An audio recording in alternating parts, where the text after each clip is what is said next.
Ladies and gentlemen, there's been a slight change of plans. The sheriff isn't going to be speaking. I'll be speaking on behalf of the sheriff's office. My name is Garo Kurajan, G-A-R-O-K-U-R-E-D-J-I-A-N, captain with the sheriff's office. G-A-R-O-K-U-R-E-D-J-I-A-N, captain with the sheriff's office. As you know, there were 11 victims inside the bar earlier today, last night. Those victims have been identified, and their family members have been notified. We will not be releasing the names of those victims at this time. The medical examiner's office will release those names to you all when they are ready to release those names. I suspect that will be in a couple of hours. It may be longer, but you'll refer to the ME's office for those names. Those are the only comments I have. I want to introduce to you Paul Delacourt, the Assistant Director of the FBI in the Los Angeles office. He has a couple of comments.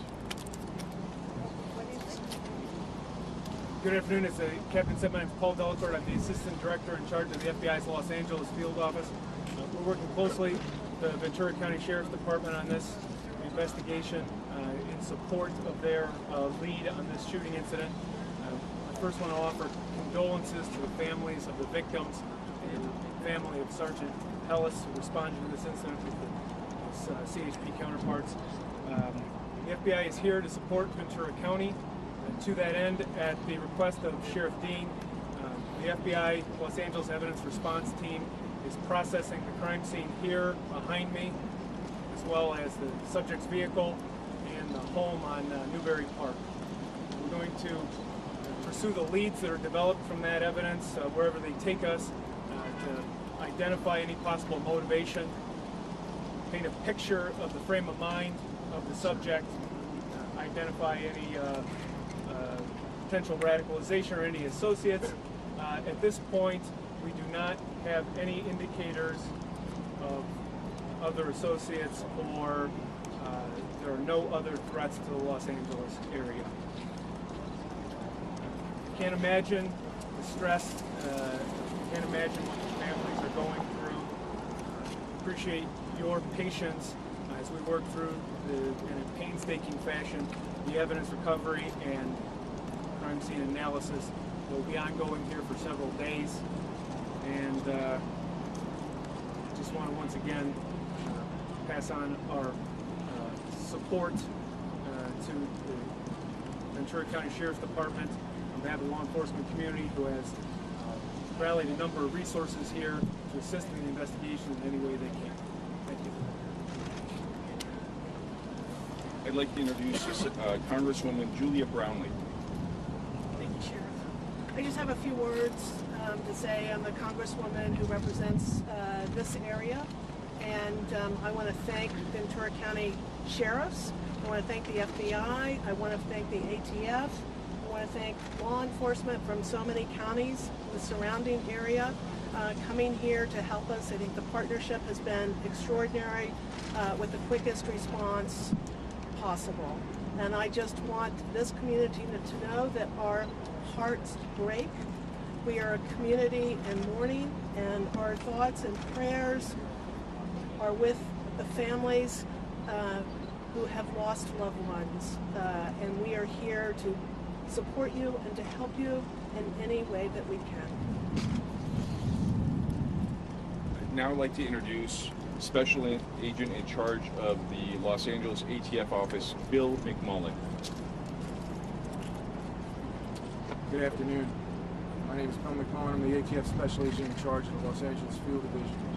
On behalf of the men and women of ATF, I'd also like to send our condolences to the victims and the family members who are trying to get through this tragedy together as they get through the healing process. I'd also like to recognize the leadership of Sheriff Dean and the entire Ventura County Sheriff's Department as they're going through the same emotions, but somehow finding the strength to bring together all the state, local, and federal agencies who responded here to work together as one team to make sure the public's safe.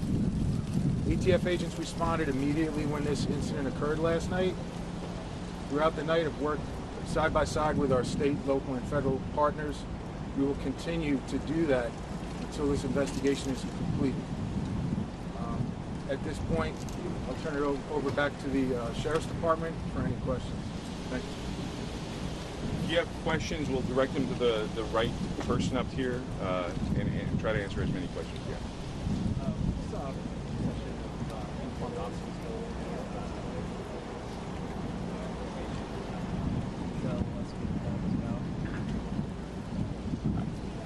I didn't. He said that he saw a procession of uniformed officers going inside. I didn't see him. I don't know why they were going inside there. Sorry. What have you guys been able to find in the car? Anything it out at all in the house? They're still processing the car. The evidence that they've obtained both in the car and the residence and inside. They're still processing the car. They're also processing the residence as well as the bar. The items that are taken out of there, we're not disclosing that at this point.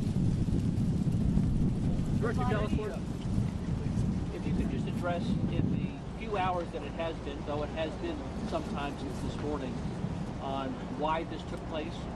Can you offer any sort of explanation at this point to where you have an understanding as to how we've arrived where we are now? But as you suggested, it's only been a few hours. It would be premature for me to speculate on the motivation, but I can assure you that we will follow all the leads that are developed through witness interviews, evidence recovery, the forensic evidence, any digital media that we recover, and we will be sure to paint a picture of the state of mind of the subject and do our best to identify a motivation. There were reports that the shooter had mental health issues and was suffering from PTSD. Is there any indication he was on any medication? So I've seen those reports, but I don't have any familiarity with his medical history or medications. Can you give us an idea of the scope of the resources that your office is pouring in this investigation? So the FBI has its Los Angeles evidence response team on scene now. We're going to be supplemented by evidence response teams from other field offices around the country. The resources of the FBI laboratory are en route. We have victim specialists who are inbound as well to assist at the Family Assistance Center with the victims' families. We will pursue the digital trail and any other leads that we need to. We have the manpower to conduct as many leads as are necessary in coordination with the Ventura County Sheriff's Department investigation. Any technical resources that they request, we will look to supply.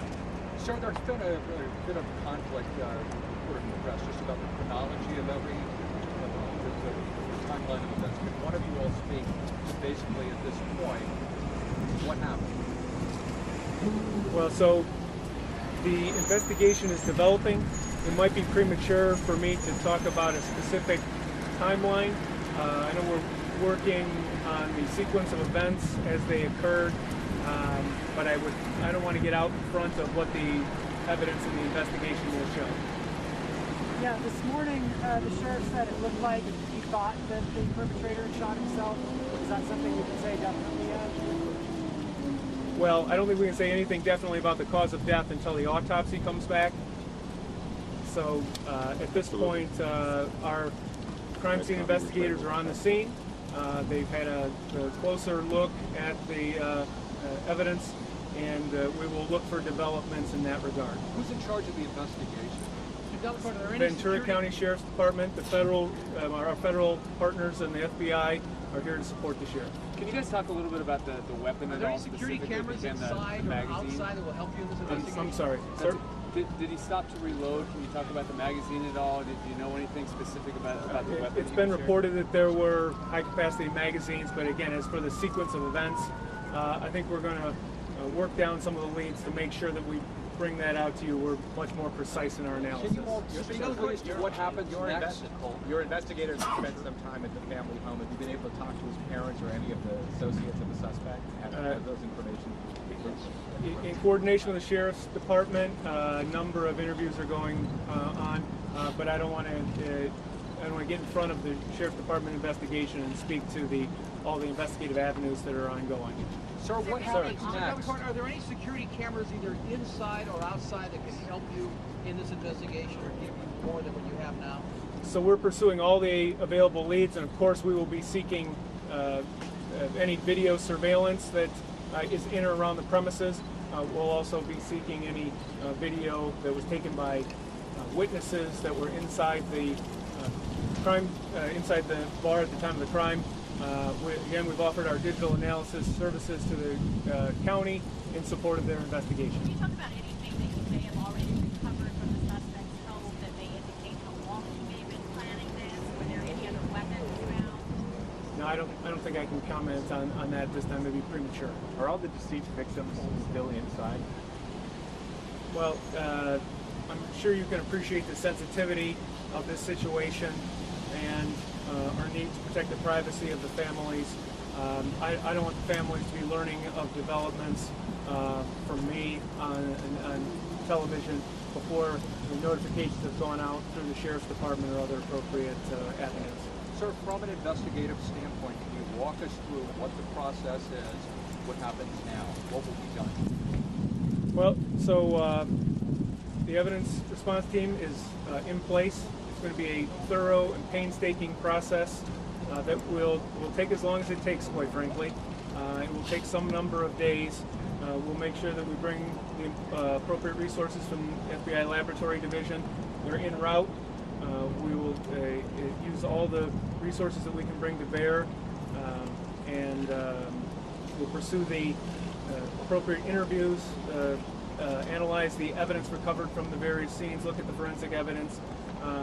Of course, once again, we're doing this all in coordination and in support of the Sheriff's Department investigation. We're bringing our technical resources to bear in support of their investigation. And I'll leave it to the captain to talk about the process of the investigative steps after that. Sure. Was a smoke grenade thrown?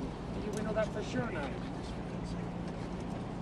I'm not going to comment on the evidence that's recovered from the crime scene at this time. From what you've seen, sir, what similarities or differences have stuck out to you from other crime scenes, such as San Bernardino, or others that you've been to or studied? What sticks out here compared to those? Well, I think each one is horrible in its own way. The similarities that we would draw at this point are that they are all tragic circumstances.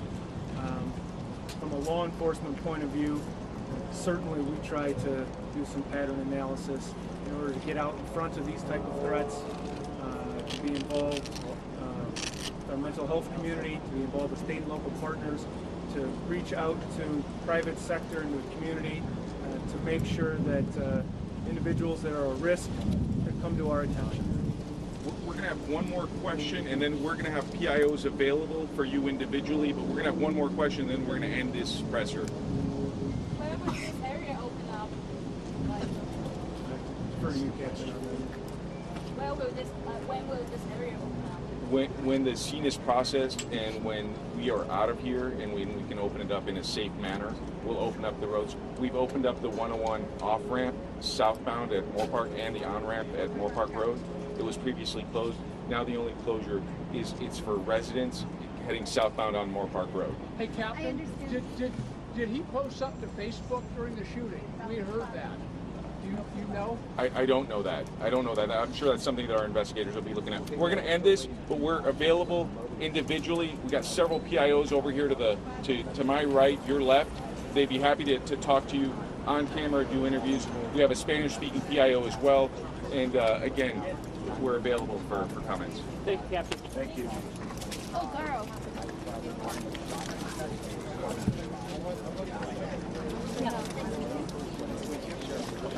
Yeah, nice to meet you. Thank you.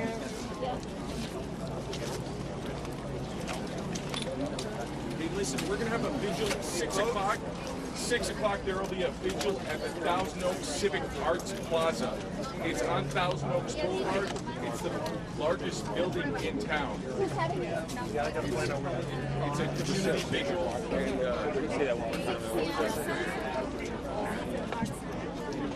Civic Arts Plaza. Civic Arts Plaza. It's our city hall. Civic Arts Plaza. 6 o'clock. Yes. You want to turn this?